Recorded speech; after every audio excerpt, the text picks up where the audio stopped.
Hola a todos, bienvenidos. Muchas gracias por estar hoy aquí con nosotros y con Lucy Lara. Muchas gracias, Lucy, por acompañarnos Un gusto, en, Cris. en este webinar. Bueno, te dejo para que tú puedas dar toda tu plática y al final continuamos con preguntas y respuestas. Claro que sí.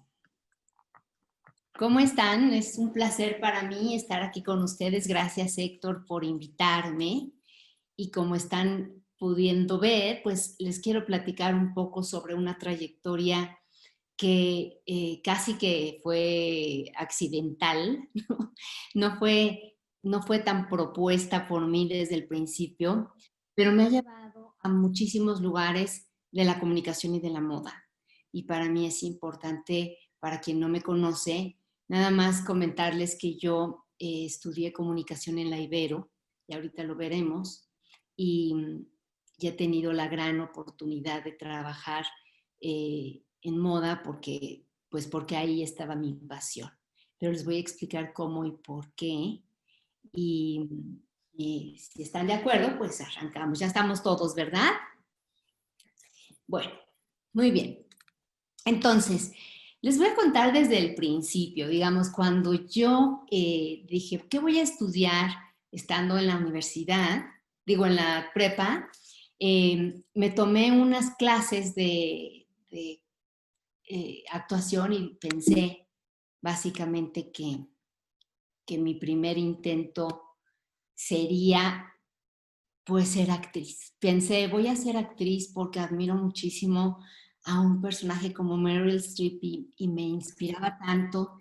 Yo pensaba que quería hacer, más que películas y telenovelas y cosas así, yo quería hacer teatro, porque alguna vez la vi a ella haciendo teatro y pensé que ahí estaba mi llamado. El llamado no duró mucho porque me fui y me presenté en el examen que se hace en la UNAM para entrar al propedéutico de la carrera de teatro, y ahí el que era el director de la carrera me saludó, me sentó, me hizo la entrevista y me dijo, bueno, si tú quieres ser actriz, desvístete. Y no me desvestí y por lo tanto reprobé. Y ahí se acabó mi carrera de actriz. Entonces llegué a mi casa a ver qué iba a hacer. Básicamente ya había yo perdido un semestre y, y dije, pues estoy a tiempo, creo yo, para entrar a una universidad. Apliqué en la Ibero, hice mi examen de admisión y afortunadamente lo pasé. Y entonces mi segunda opción, mi segundo paso, digamos, fue estudiar comunicación en la Ibero.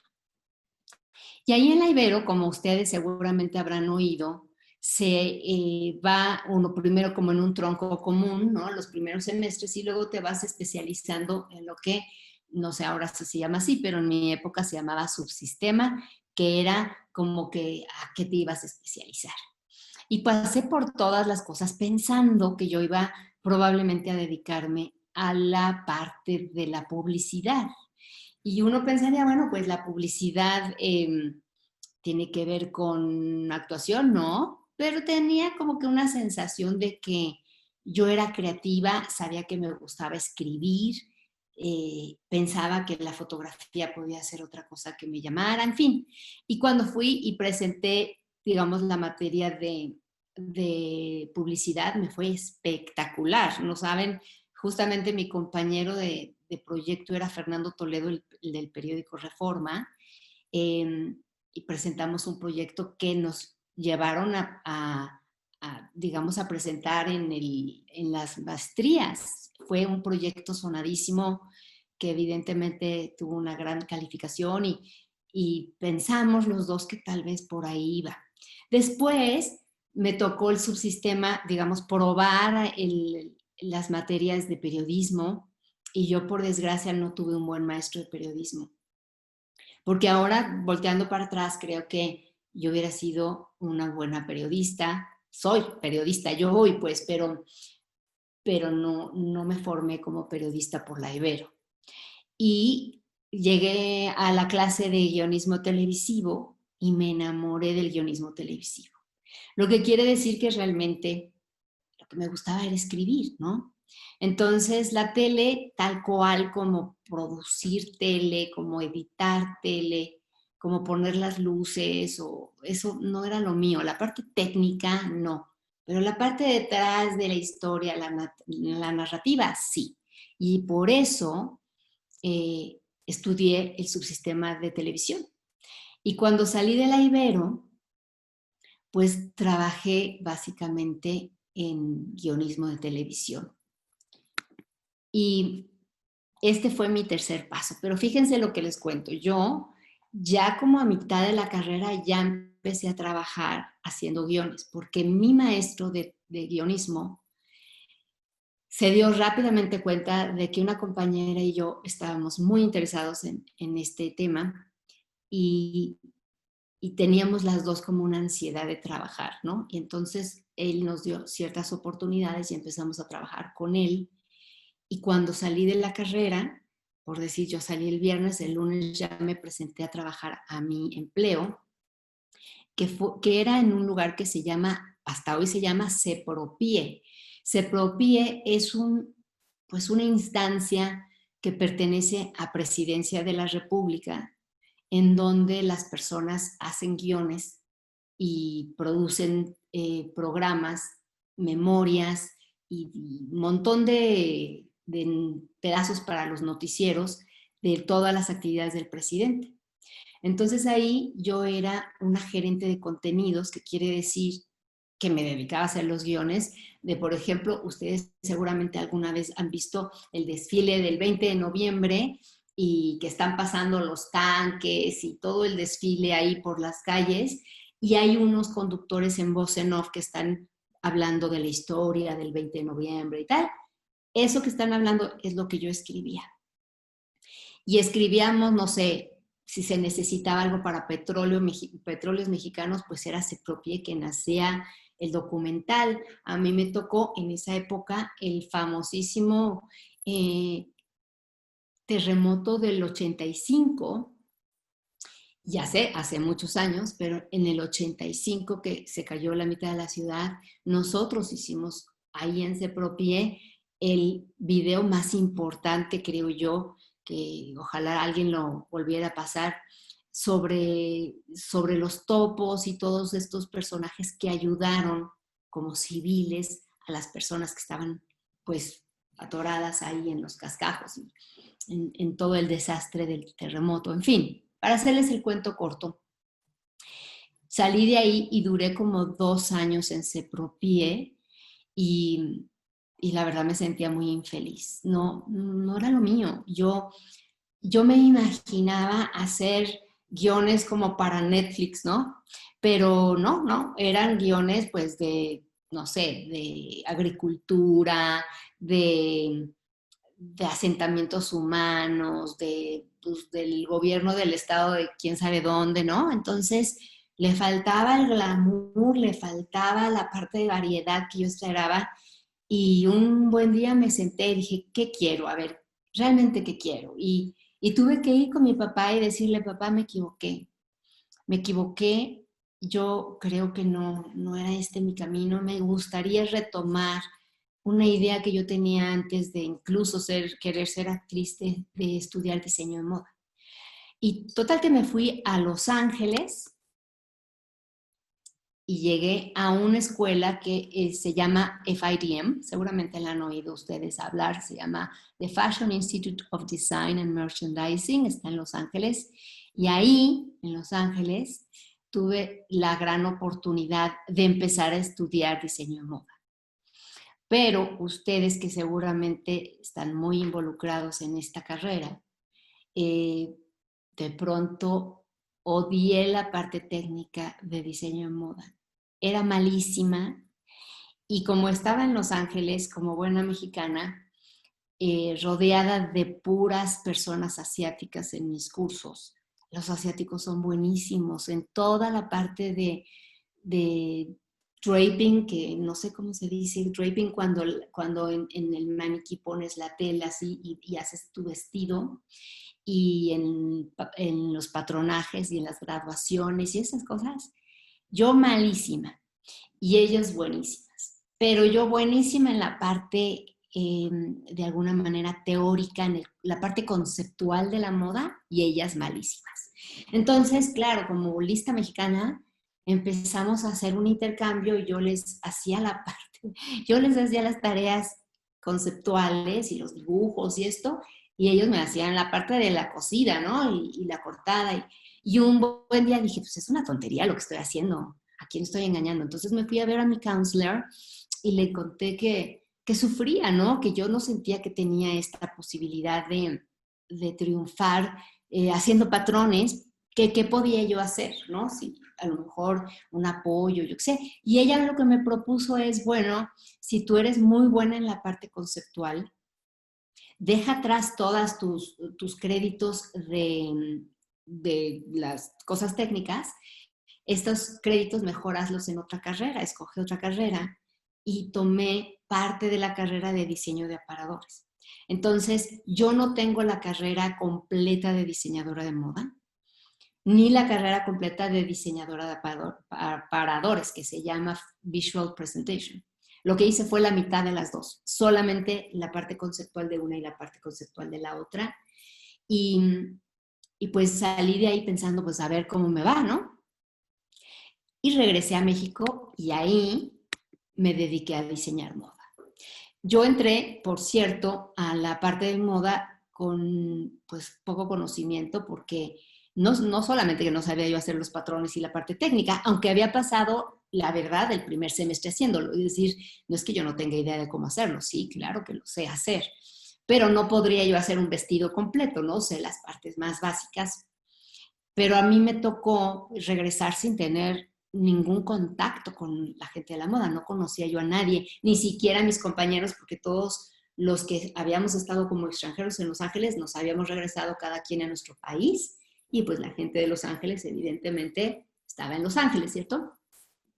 Entonces, por suerte, una amiga mía de la Ibero tenía a un vecino que maquilaba ropa, y ese vecino fui y le presenté mi book. Ese señor habló con alguien que tenía la licencia de Christian Dior, y como el burro que tocó la flauta, llegué a trabajar a esa fábrica donde recibían la ropa de Christian Dior. Ellos tenían la licencia de knitwear, es decir, tejidos, y cóctel, ¿no? Entonces lo que sucedía es que llegaba la ropa y yo la recibía felizmente, la colgaba, la mirábamos, venía mi jefe, la esposa de mi jefe, y hacíamos unas pruebas con modelos. Y pues evidentemente la ropa nos dábamos muy bien cuenta que no estaba hecha ni para el cuerpo de la mexicana, ni para la, ¿qué les diré?, la estética mexicana, ¿no? Algunas cosas eran mucho más sofisticadas, y para ser sincera, la parte de tejido era espantosa. Era, pero espantosa. Y no iba a ser barata. Entonces, mi trabajo consistía en hacer todo el desarrollo junto con mi jefe de cómo esas piezas se iban de alguna manera a localizar, ¿cómo se dice?, a adaptar al mercado mexicano. Por ejemplo, una falda tejida que era como de tubo, normalmente era muy larga para una mexicana, entonces había que cortarle. Si tenía demasiada textura, porque eran tejidos con mucha textura, a lo mejor le quitábamos un poco de textura para que no nos dejara a las mexicanas muy caderonas, porque nosotras las mexicanas casi todas tenemos el cuerpo de pera, entonces no nos conviene mucha textura en la parte de abajo. En fin, y le íbamos a hacer haciendo las adecuaciones para que quedara una falda vendible, ¿no?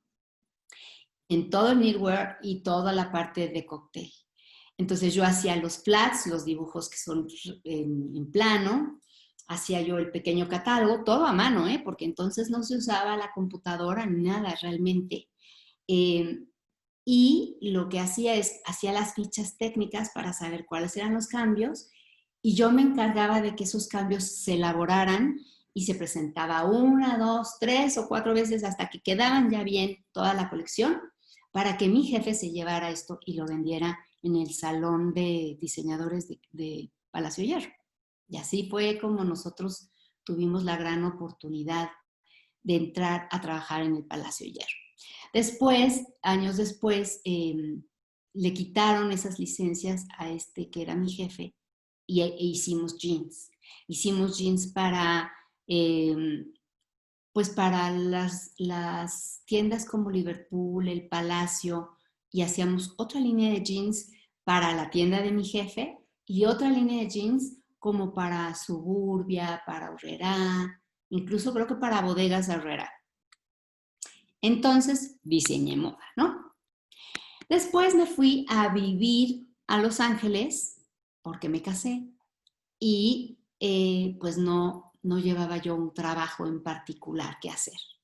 Así es que por un tiempo estuve trabajando en México y viviendo allá. Y lo que hacía era, por un lado, traía ropa de a algunas marcas específicamente que me pedían ropa que pudieran imitar. Entonces yo compraba algunas prendas para que usaran como muestra y las replicaran en México.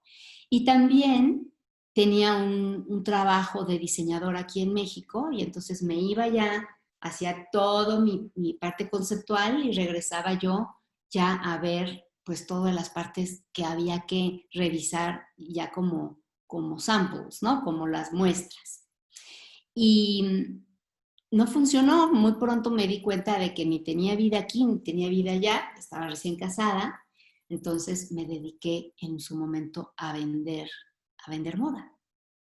Y cuando digo vender moda, pues me tocó en su momento tener que trabajar en una fábrica donde hacían un montón de adornos para las camisetas, para los vestidos, imagínense, bordados, pedrería, estos heat transfers, que son como las calcomanías, pero que están bordadas, tenían listones, toda clase de cosas, todo lo que sea ornamentado, lo hacían ellos. Incluso este tipo de, yo ahorita traigo una blusa que es plisada, ese tipo de cosas las hacían ellos. Entonces, lo que yo tenía que ir a hacer es ir a vender a las empresas. Por ejemplo, a Liz Claiborne iba y les decía, pues miren, les propongo estos bordados y estos tejidos y no sé qué, y les tenía que decir cuánto costaban. Y si me decían que sí, pues increíble, ¿no? Y teníamos grandes clientes como Disney, por ejemplo, todos los parques de Disney les compraban ahí las camisetas del estampado de Mickey Mouse y el bordado de Mickey Mouse y todo eso. ¿Y por qué pongo a esta mujer horrorizada? Pues porque yo no vendo ni pesos a 50 centavos. A mí no me gusta vender, me da vergüenza vender, me da flojera vender. Vender significaba que yo tenía que salir 4 o 5 veces al día en Los Ángeles, que es tan extendido como México casi, ¿no? Y ir a tratar de vender estas cosas que para mí no tenían ningún glamour, ni siquiera me desarrollaba yo creativamente. Así es que rápidamente decidí que por ahí no iba mi vida.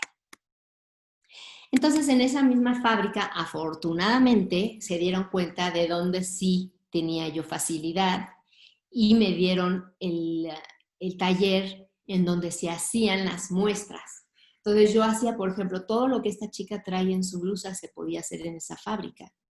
Entonces yo diseñaba lo que podías venderle a las fabricantes de camisetas, ¿no? O de suéteres, hacíamos, no sé, las camisas vaqueras que llevan bordados y aplicaciones y flecos y todo eso se hacía ahí. Entonces yo tenía que idear, si tú eres la fabricante de camisas, yo tenía que idear, bueno, te voy a vender una western, te voy a vender una con encaje, te voy a vender una con no sé qué, y hacía todas las muestras y ya una vendedora, que era mi trabajo anterior, pues iba y las trataba de vender. Y ahí mismo me encargaron una línea de camisetas que se llamaba Kini. Y en Kini, pues tuve la suerte de hacer un par de colecciones, algunas de las cuales camisetas siguen sobreviviendo, ¿eh? La última vez que hablé con la persona que era mi jefe ahí, me dijo que esas camisetas se siguen vendiendo y les ha ido muy bien, afortunadamente. Yo después me divorcié, ¿no? Entonces no duré mucho casada y me regresé a México y lo que sucedió es que mis jefes de ahí, de la fábrica donde yo hacía estas ornamentaciones, acababan de lograr un gran contrato con Liz Claiborne. Ustedes seguramente no saben quién es Liz Claiborne, pero en mi época Liz Claiborne era, wow, Liz Claiborne era increíblemente potente, como si les dijera ahorita H&M, ¿no?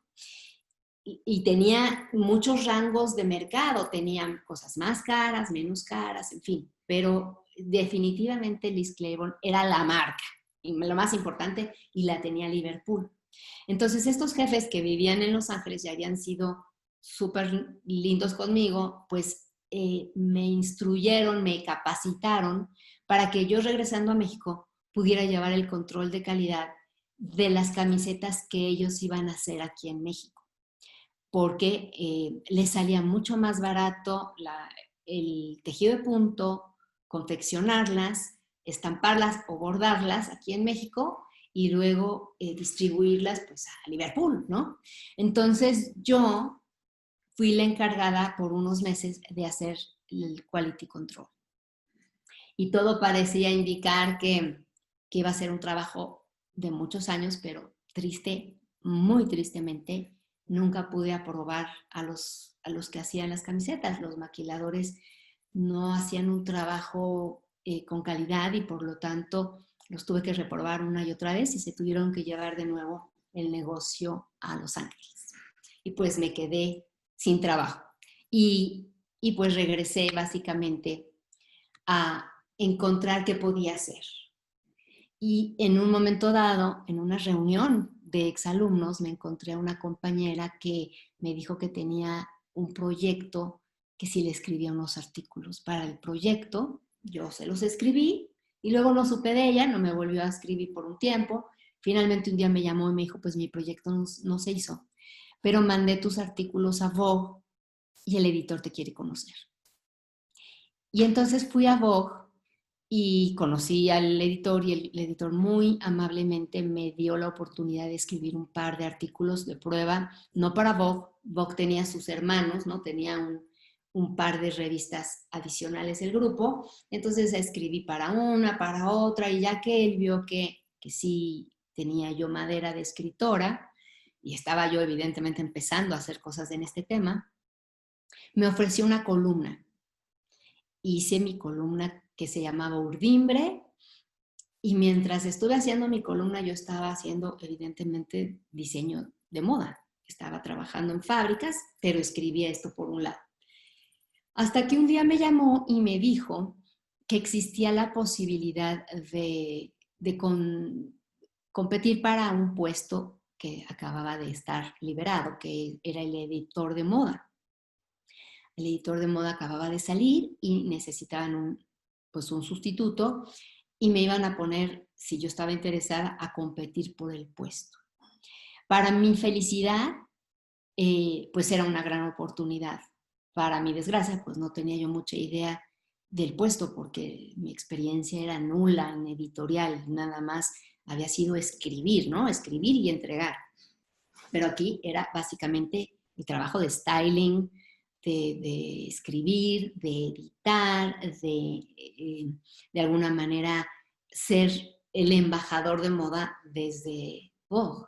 Y yo estaba compitiendo con alguien que llevaba muchos años en la moda y que aunque no se dedicaba a escribir, se dedicaba a hacer desfiles de moda. Y evidentemente conocía a todo el mundo en la industria de la moda. Entonces, pues mi hándicap era alto y yo sabía que no estaba fácil que lograra ese puesto. Pero lo que hice fue echarle todos los kilos. Básicamente me dediqué en cuerpo y alma a hacer mi mejor trabajo y con toda honestidad, esa primera editorial de moda, que editorial de moda le llamamos a las fotografías de moda que componen una narrativa, una historia de moda para la revista. Mi primer trabajo que hice para concursar estaba espantoso, es poco. Espantoso, es poco. De vergüenza, pero hice mi mejor trabajo. Les aseguro que hice lo que pude. Y lo que sucedió es que el vecino, el que estaba compitiendo conmigo, fue como el famoso cuento de la liebre y la tortuga. Siendo él la liebre y yo la tortuga, pues él se se confió. Él dijo, no, pues, no hay manera que yo no le gane a esta chica, ¿no? Porque no tiene idea. Y cuando él presentó su trabajo, pues estaba hecho en 2 horas en el patio de su casa con 2 modelos que ni maquillaron ni nada. Y evidentemente la diferencia entre su trabajo y el mío era que se veía que yo le había invertido muchísimo esfuerzo y me dieron el puesto a mí. ¿Y qué les tengo que decir? Con toda honestidad, yo crecí en ese puesto, porque cuando llegué, mi asistente, que le llamaban asistente, todavía ese puesto se llama asistente, me parece un nombre muy feo porque no están asistiendo realmente a nadie, pero bueno, ese puesto todavía se llama asistente, que es como hay un asistente, un coordinador y el editor. Mi asistente sabía 3 veces más de lo que sabía yo. Y mi asistente me ayudó muchísimo. Y al mismo tiempo, el exeditor de moda realmente había sido un rey de la moda. Era un hombre, ay, perdón, ya me fui. Había sido un hombre privilegiado en la moda. No sé ahora cómo me voy a regresar, pero bueno, ustedes entenderán que ya se fue. Y este hombre que había sido privilegiado, pues había hecho de alguna manera su salida de Vogue como algo político y por lo tanto nadie me quería prestar ropa, los maquillistas no querían trabajar conmigo y han de haber pensado también que yo era una novata y no se iban a quemar, ¿no?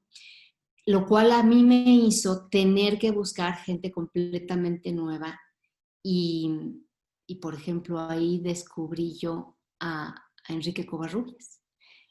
Y así como Enrique Covarrubias, a muchísimos fotógrafos y gente que no estaba posicionada empezaron a entrar y a trabajar conmigo en Vogue.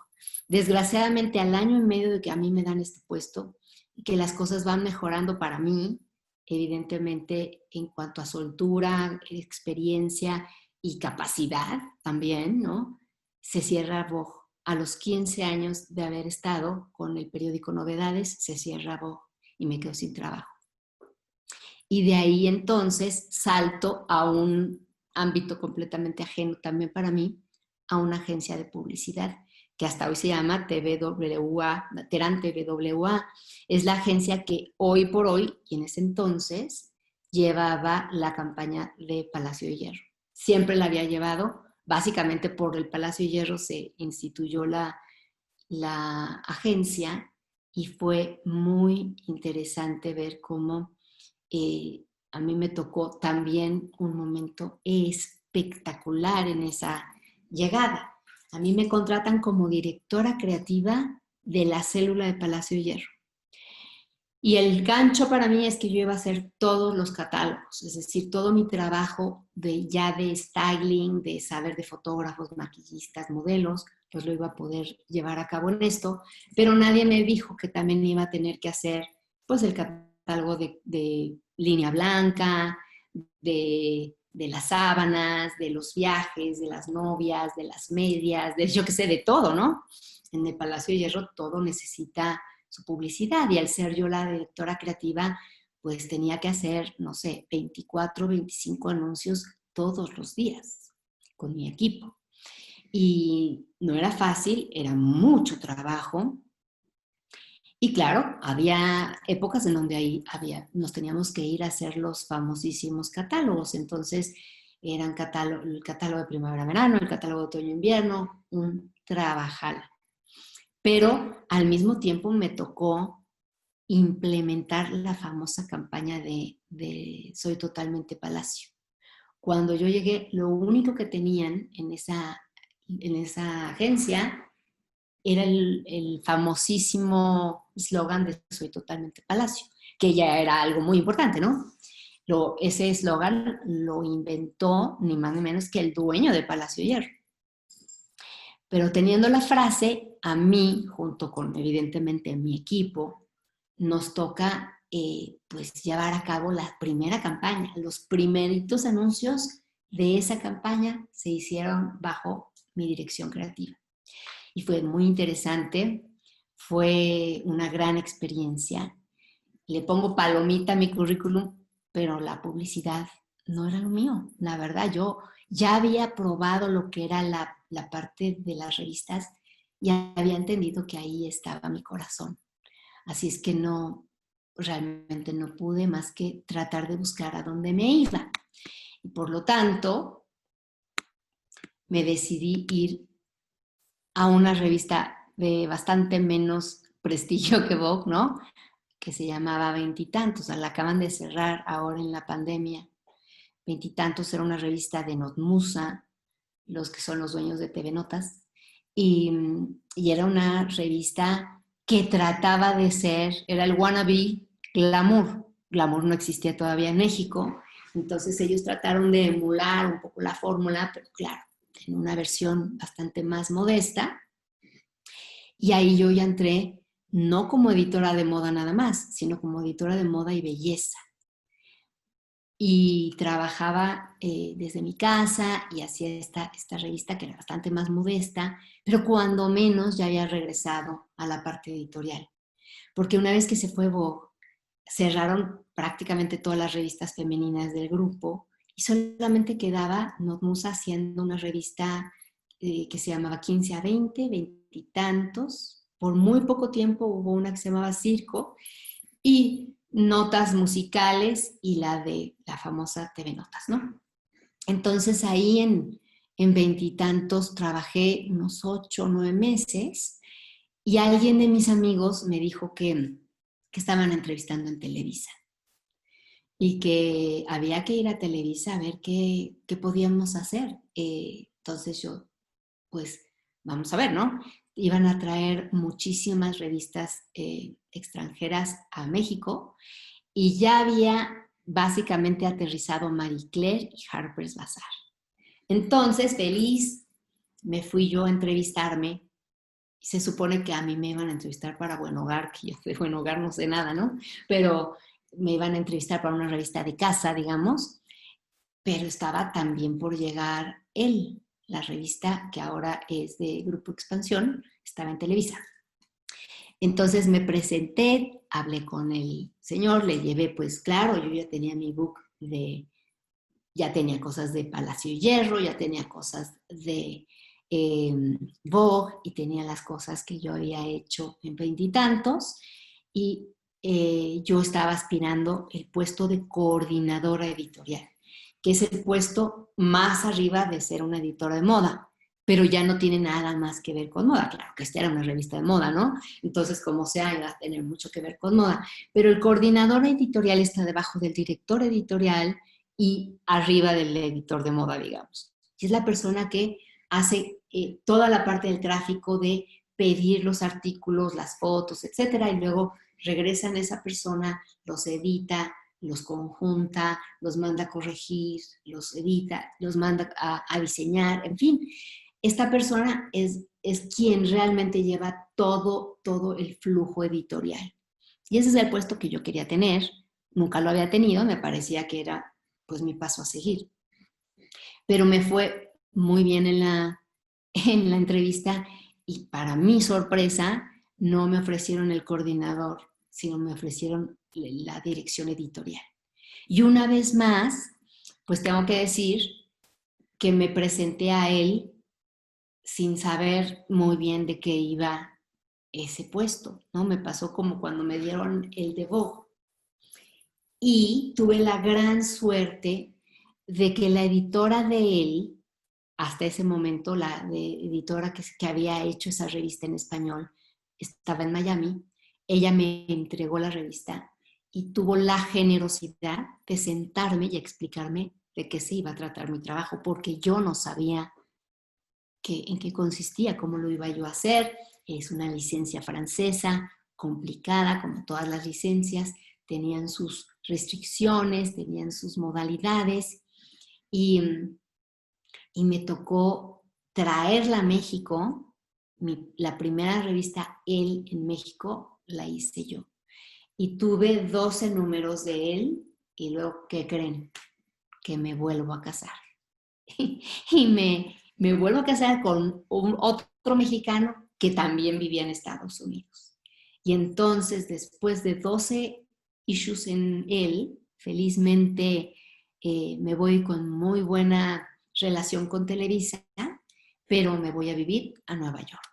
Y en Nueva York, ni menos que me encuentro un poco perdida porque se supone que yo iba a ser corresponsal de él, de Marie Claire, de Harper's, pero la verdad es esa corresponsalía no funcionó y el día menos pensado me llamaron a mi casa, al teléfono de Ring, contesto y me llamaban para ofrecerme una entrevista en una revista llamada People en Español.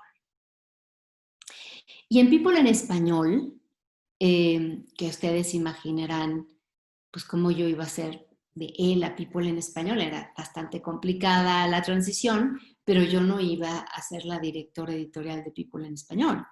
Yo, en todo caso, iba a ser la editora de moda y belleza en People en Español.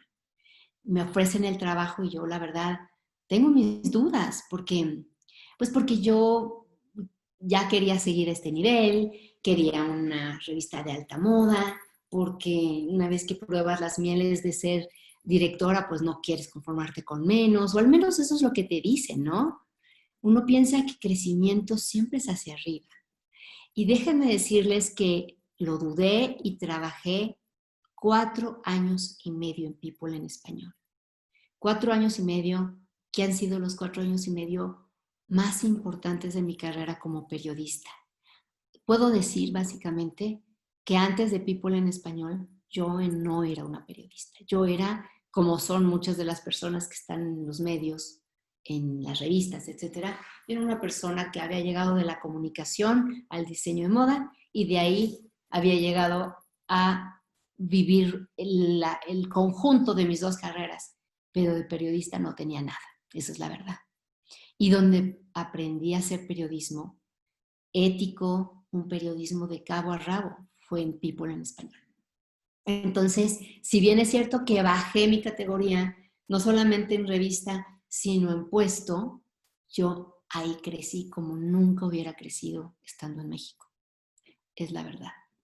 Y a los 4 años y medio de estar en People en Español, mi ex marido y yo, porque ya me divorcié también de él, adoptamos un bebé.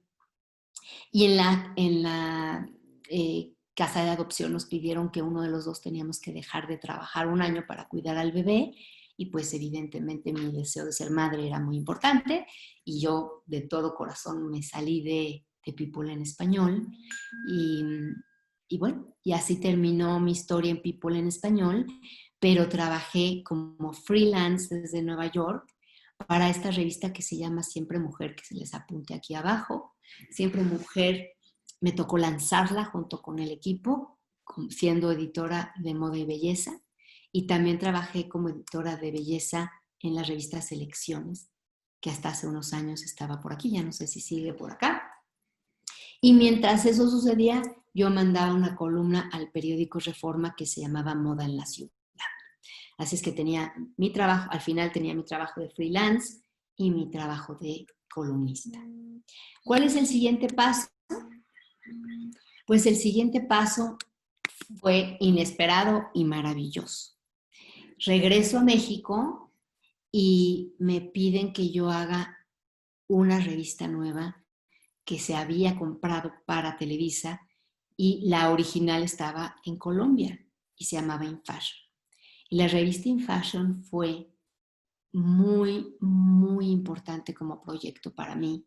Y creo yo que incluso para Televisa, pero muchísima gente en la industria todavía recuerda la revista In Fashion, porque era la primera revista de lujo mexicana hecha con un corazón mexicano y como que una cobertura internacional. ¿Qué quiero decir con esto?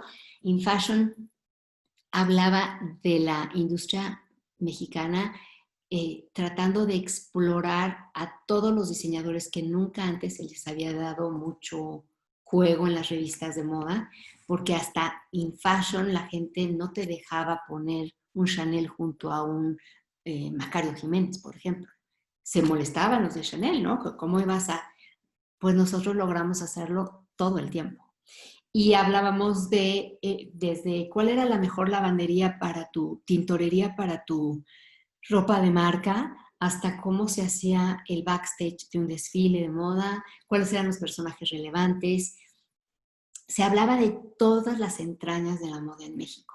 Pero al mismo tiempo, claro, que teníamos a Chanel, a Louis Vuitton, a Cartier, a todas las grandes marcas conviviendo con esta revista. Y esta revista se tardó, como toda buena revista, en darse a conocer. Las marcas internacionales no te compran anuncios hasta que la sientan muy establecida, con un público, con un tiraje establecido, y a veces son 2 o 3 o hasta 4 años que te dan de prueba. Y ya cuando estaba verdaderamente por despegar esta revista, vino una consultoría de McKinsey a Televisa y decidió que InFashion era una tontería tener a InFashion compitiendo con Harper's Bazaar bajo el mismo techo. Entonces les dijeron que tenían que escoger una o la otra, y desgraciadamente para nosotros, los de InFashion, escogieron quedarse con Harper's Bazaar. Y digo desgraciadamente porque, hombre, porque InFashion estaba a punto de cosechar todo lo que se había sembrado. Le empezaba a ir muy bien y era una revista que se convirtió en una revista de culto, que tenía su gente muy, pues muy solidaria y muy encantada de alguna manera, no solo de participar, sino de alguna manera de llevar a la revista ya a algunas pues exclusivas en Europa, en Japón, en China, ¿no? Estuvimos realmente haciendo cosas muy interesantes. 4 años y medio y le dieron muerte. Entonces, al morir InFashion, a mí me ofrecieron la revista Marie Claire, y tomé la revista Marie Claire por 2 años y medio, que fue dentro de la misma Televisa.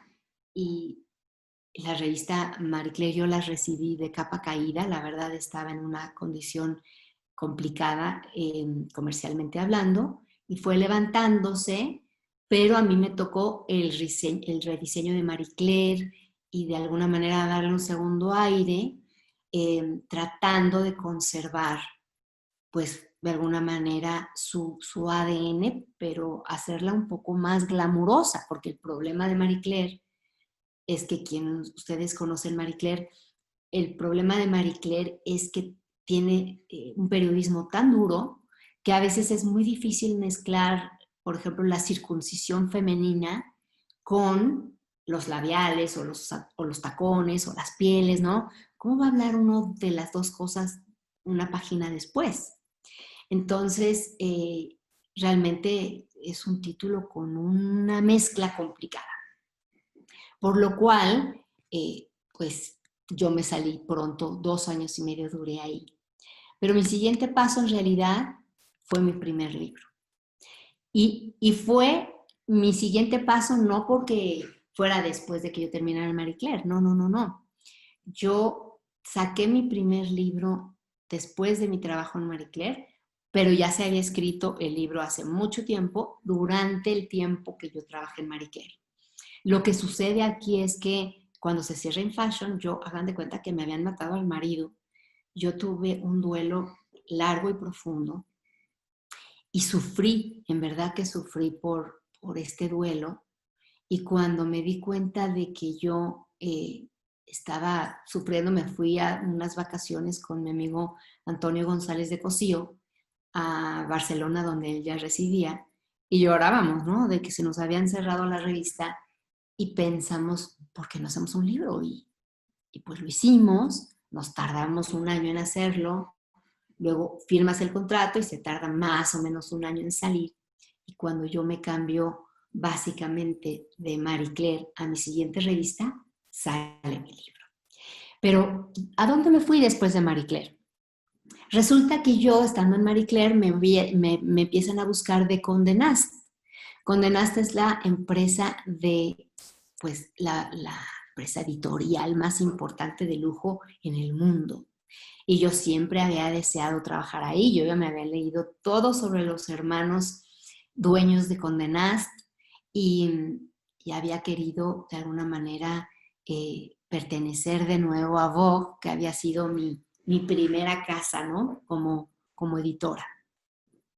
Pero cuando a mí me entrevistan, me mienten para empezar, me dicen que es para una nueva revista que va a llegar y tal. Y finalmente, después de varias entrevistas, me dicen que la revista que me ofrecen es Glamour. Y yo no quería Glamour. No, pues yo decía, pues es que de Marie Claire a Glamour la diferencia no es mucha. ¿Será que quiero ir a Glamour? Si la verdad yo lo que quiero es Vogue. En fin, para hacerles el cuento corto, la persona que me entrevistó, que después fue mi jefa por 5 años, me dijo algo importantísimo. Me dijo, el que es buen editor puede hacer bien cualquier revista. Y pues hagan de cuenta que a mí alguien me picó la cresta y dije, va, voy a hacer una mejor Glamour. Y estuve 5 años en Condé Nast haciendo Glamour. Y aunque para mí había sido un cambio paralelo, y ustedes pensarán a lo mejor paralelo de menos o de más, depende de qué te guste más, Marie Claire o Glamour, para mí resultó una vez más uno de esos cambios que yo no sabía si me había ayudado mucho o no, o si estaba yo en las mismas condiciones nada más en otra empresa, pero en realidad Glamour me ayudó mucho en algo que yo no tenía en la mente, que era que Glamour era una revista muy amistosa.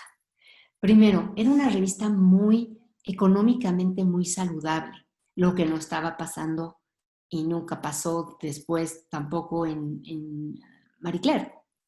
Marie Claire estuvo en problemas y sigue en problemas y pues cerró, ¿no? Últimamente cerró ahora con la pandemia.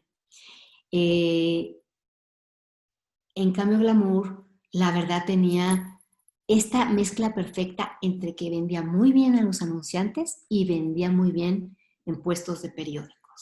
Entonces era una revista redonda con un muy buen negocio, una revista que todas las celebridades querían estar en la portada de Glamour y una revista que de alguna manera, aunque era servicio como Marie Claire, tendía a ser una revista más fashionable, ¿no? Tenía más fashion. Entonces, me cambio ahí y la primera cosa que me doy cuenta es que mi manera de escribir es una manera de periodista seria, ¿no? Yo soy tan ilustrada en la moda y yo puedo hacer esto como básicamente una periodista, pero no me doy cuenta de que mi voz como periodista es una voz muy, pues, lejana de gran periodista, pero no de una amiga. Y me tengo que poner a trabajar, y no me fue fácil, en hacer una voz más amigable. Que cuando ustedes lean un artículo mío, pueda sonar como que se los estoy contando. Y no como que están leyendo un artículo de la universidad, ¿no? Entonces, ese fue para mí el gran aprendizaje que yo obtuve de Glamour, mi voz. Mi voz que me ha servido para escribir libros como este, que se llama El poder de tu belleza, es mi segundo libro, y habla de esta belleza que las mujeres tenemos y que a veces creemos que está en lo físico y realmente no está en lo físico, está en la seguridad que tenemos de nosotras mismas, ¿no? Y gracias a eso, mis libros empezaron a mejorar en su tono y creo yo que he logrado incluso en mis artículos ya como editora y escribiendo en mis revistas, pues un mejor tono. Entonces escribo mi segundo libro, empiezo a dar cursos, conferencias y asesorías sobre moda, sobre belleza, sobre styling, sobre poder. Y básicamente esto ha hecho que mis libros y mis conferencias, esto me conviertan a mí en algo mucho más que una empleada de una empresa, ¿no? Básicamente mi nombre, Lucy Lara, se ha convertido en mi propia empresa y yo en mi propia CEO. Llega mi tercer libro en otra editorial, me cambié de editorial, estuve las 2 primeros en Océano y me fui a una editorial que se llama Penguin Random House, cuyo sello es Aguilar y es una empresa gigante. Cuando les digo gigante es que yo de alguna manera en Océano era pues lo que dicen de eres la cabeza del ratón o eres, en el siguiente, eres la cola del león, ¿no?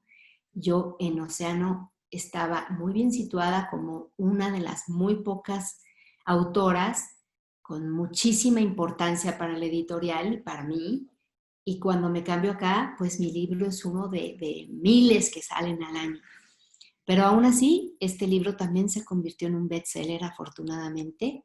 Se llama Imagen, Actitud y Poder y es un libro que habla de cómo tu imagen y tu actitud puede llenarte de poder en el trabajo. Y de ahí me voy a la revista Harper's Bazaar, que había sido quien había causado la muerte de InFashion, ¿cierto? Pero que pertenece a otra empresa editorial enorme, la competencia condenas, que se llama Hearst, y donde tuve la oportunidad de trabajar 2 años con este título espectacular.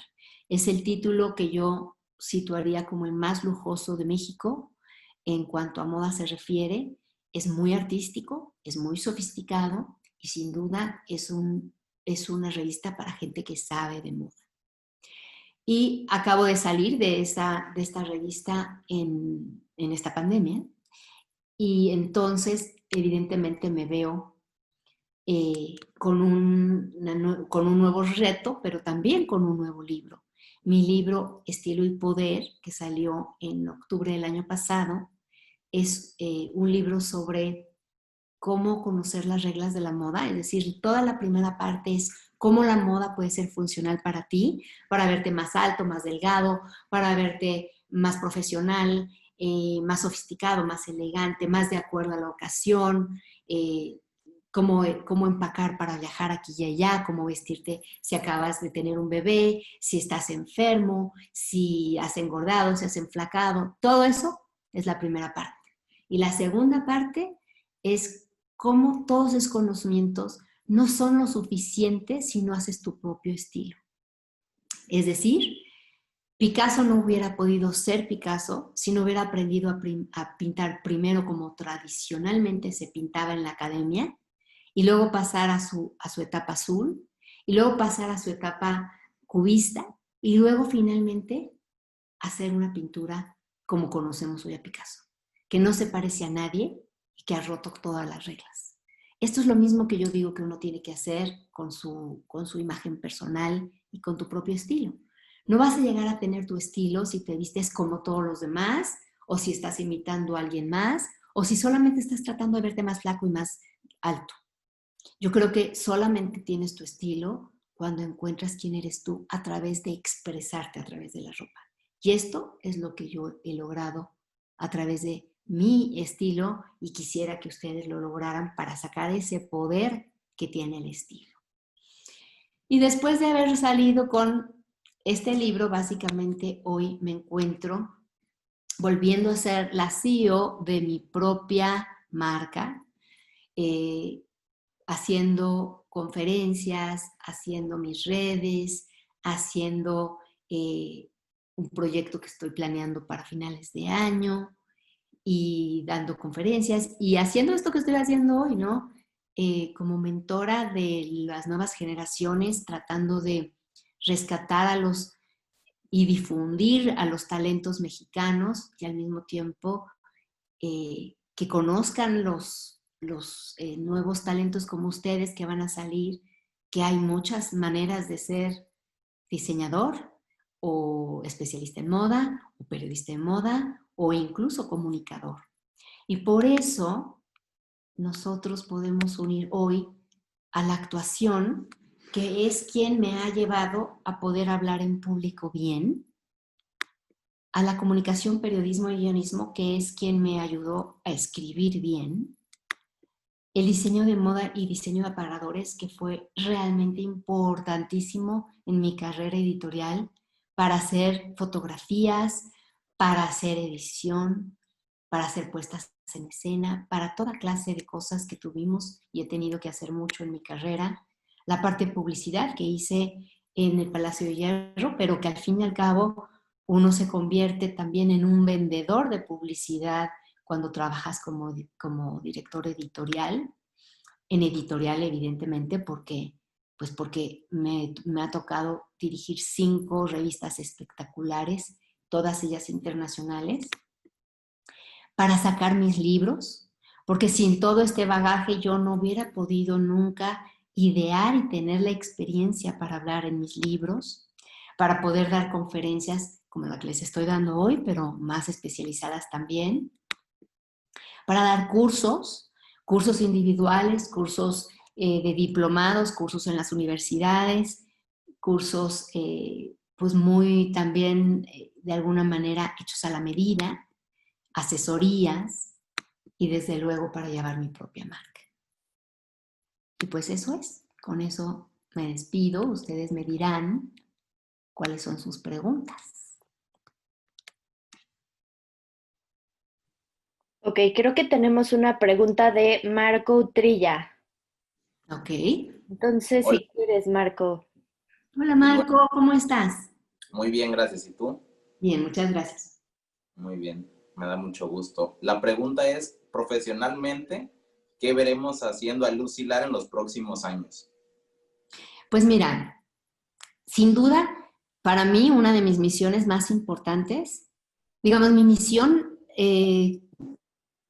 más intrínseca es poder sacar el poder de todas las personas que están en contacto con mi trabajo. Que mientras ustedes lean un libro mío, vean una revista mía, oigan una conferencia, se vayan y se sientan poderosos, que sientan que pueden hacer, que tienen todo para hacer lo que quieren hacer, ¿no? Pero también tienen algunos brazos, ¿no? Mis misiones, y una de ellas es la moda mexicana. Hoy hablaba con un grupo de trabajo de que la moda mexicana tiene muchos problemas de calidad, ¿no? Y dicen, no es que no puedes seguir apoyando la moda mexicana que se deshace, que no sirve, que yo qué sé. Para mí es muy importante trabajar con la gente, con los diseñadores, pero también rescatar y promover a los que ya están listos, ¿saben? Entonces, esta es otra de las cosas que me vas a ver haciendo y que ya estoy haciendo, sin duda. Pienso hacer más de un libro, quiero escribir, estoy escribiendo mi 5.º libro, pero además quisiera hacer algo de ficción, me encantaría escribir una novela. Y también tengo un proyecto que seguramente ustedes van a conocer muy pronto, que está nada que ver con una revista, pero que de alguna manera está influenciado por el mundo del lujo, de la moda, de la belleza y del poder. Así es que sí vas a verme pronto, no, te aseguro que de mí no te vas a olvidar. Me parece excelente, muchas gracias. Gracias a ti. Ok, ¿alguien levantó la mano? iPad invitado. Soy yo, es que no le puedo cambiar el nombre. No te Pero- preocupes. Gracias. Hola, Hola. Lucy. Sí. Primero que nada, soy gran fan, así que muchas gracias pues por estar aquí. Bueno, me alegra. Gracias a ustedes por invitarme. Y pues mi pregunta es, durante toda esta trayectoria, bueno, son dos.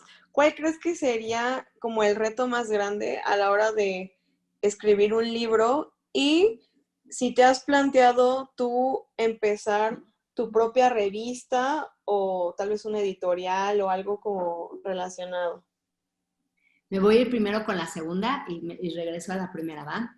Sí me lo he planteado, he tenido cuántas ganas he tenido de poder hacer una revista en donde como que retome un poco la parte de la libertad y la parte lúdica que tuvo In Fashion, que me encantó porque nos permitió experimentar y todavía hay gente que está comprando los números de In Fashion en Mercado Libre y así, la gente la colecciona pues porque habla de eso, porque habla de algo original, ¿no?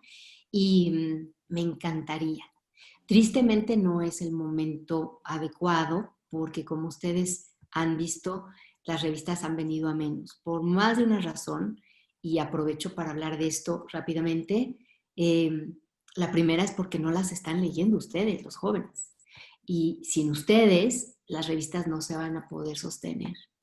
Las revistas tienen un valor y el valor tiene que ver con que hay un periodismo profundo, especializado, que no vas a encontrar tan fácilmente en redes y mucho menos en blogs, ¿no? Es muy difícil encontrar una pluma especializada eh, digamos, en una navegada, ¿no?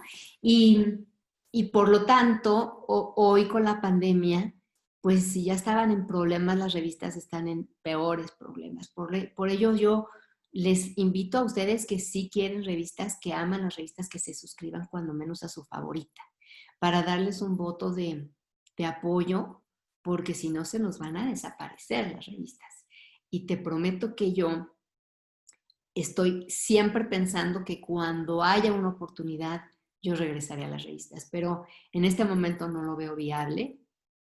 Creo que además ya he estado en suficientes revistas como para pensar que ya estuve en los títulos importantes y quizá lo que me toca a mí en su momento es arriesgar por mi propio título, pero pues en este momento está complicado, ¿no? Según la primera pregunta, te la voy a responder. ¿Qué es lo más complicado de un libro? Hombre, un libro tiene grandes, fantásticas ventajas, ¿no? Pero tiene toda clase de complejidades. La primera es poder desarrollar un libro con material original, que tenga una voz, que tenga un sentido, que en un momento dado no esté repitiendo lo que hay en muchos lugares, ¿no? Que tenga una originalidad y que se convierta en algo importante y relevante para el lector. Entonces, lo primero sería cómo conceptualizar un libro. Es complicado, pero a veces tú ya tienes una idea de qué quieres hacer, ¿no? Supongamos que tú quisieras hacer un libro, estoy hablando de bonsáis, y tú tienes toda la práctica y tal, pero para hacer un libro de bonsáis, que no es un libro de ficción, sino es un libro de especialización, la gente te tiene que conocer por hacer bonsáis. Entonces, mi recomendación número 1 sería, hazte famosa por ser la mujer de los bonsáis. Es decir, que todas tus redes sean de bonsáis, que crezcas tu audiencia, que te inviten a los programas a hablar de bonsáis, que tengas un programa para hablar de bonsáis, un canal de YouTube para hablar de bonsáis. Y cuando tú realmente tengas el awareness de la gente, de que tú eres el especialista en bonsáis, ahí es cuando vas a escribir tu libro. Porque si hoy quieres escribir tu libro de bonsáis y nadie te conoce, pues primero nadie te lo va a comprar en una editorial y segundo, no vas a vender porque no tienen una referencia. Pero César Millán, el que es el dog whisperer, ¿no? El que le habla a los perros, evidentemente necesitó primero su programa para vender sus libros y luego sus conferencias. Y el libro te puede traer conferencias y tal, pero lo primero es que tú realmente seas conocido por lo que haces. A menos de que tú quieras escribir una novela, entonces ya el camino es diferente, porque sí hay muchos novelistas que entran pues en su ópera prima solamente porque entraron en un concurso o algo así y ganaron, ¿no? Pero en general un libro tiene eso. Y luego es vender el libro, ¿no? ¿A quién se lo vas a vender? Las editoriales no reciben todos los libros que reciben, entonces hay que pensar muy bien en qué editorial va bien tu libro. Tu libro de bonsái a lo mejor no va bien con Océano, va bien con Planeta. Entonces vas a Planeta, planteas tu libro y lo mandas y bueno, y te persinas, porque es un poco una cuestión también de suerte.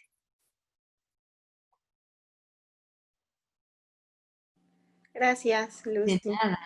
Un gusto. Igualmente. Creo que está Catherine. Hola, Catherine. Hola, ¿Cómo estás? yo tengo una pregunta. Ajá. Es que sí, bueno, varias. Es que si la industria de la moda es tan difícil como los medios nos la plantean y si es así, pues, ¿qué consejo nos darías a nosotros para empezar, pues, a abrirnos paso en esta industria sin sentirnos intimidados por la magnitud, pues vaya, de la industria? Muy bien. Es difícil como creo que cualquiera. Más difícil que otras, no lo sé, porque pues esta es la industria donde yo he estado, pero te puedo decir, por ejemplo, que yo estuve un tiempo en la industria de la televisión o que estuve un tiempo en la industria publicidad y siento que es igualmente complicado y que hoy, Catherine, todos estamos en problemas, ¿no? A menos de que vendamos comida y no en un restaurante, sino a menos de que seas un súper, la verdad es complicada la situación en la pandemia. Pero supongamos que no estuviéramos pasando por esta situación. De todos modos, hay muchos estudiantes que salen de la industria, de las universidades que vienen de moda. Cuando yo no conseguí escuela en México, no había una escuela en México, por eso me tuve que estudiar a Estados Unidos. Entonces, ahora sí que tienes tú mucha competencia porque sales con un montón de gente, ¿no? ¿Qué es lo que yo propondría para la gente que sale? Número uno, que se prepare, ¿no? Hoy estaba oyendo a Miusha Prada hablar de su colección y le preguntaron lo mismo, ¿no? ¿Qué se puede hacer? Y ella decía, prepararse. Prepararse es seguir estudiando y no tomar a la moda como si es que ya te vistes bien, tú sabes de moda, pues no. El aprender y hacer cosas de moda es un conocimiento constante. Quiere decir que nosotros necesitamos una y otra vez capacitarnos, leer, escribir, ver los estilos, comprar revistas, ver los programas, los documentales, saber de historia, saber de vocabulario, no es cualquier cosa. Y es tan serio como si yo te dijera que estuvieras hablando de economía o de política o de ciencia, ¿no? No se lo puede uno tomar a la ligera. No sé cuál sea tu interés en particular, pero el que sea, clávate y sé la mejor. O sea, verdaderamente sé la mejor, porque esa es la única cosa que te va a diferenciar. Que tú estés muy interesado, muy enterado, muy capacitado y que seas excelente en lo que haces. Está bien, muchísimas gracias. De nada. Tenías otra pregunta, ¿no? No, esas eran. Muy bien. Gracias. De nada. Listo, Lucy, pues muchísimas gracias. Gracias por tu tiempo y por platicarnos toda tu historia. Igualmente invitar a la audiencia que dónde pueden comprar tus libros, dónde los pueden conseguir.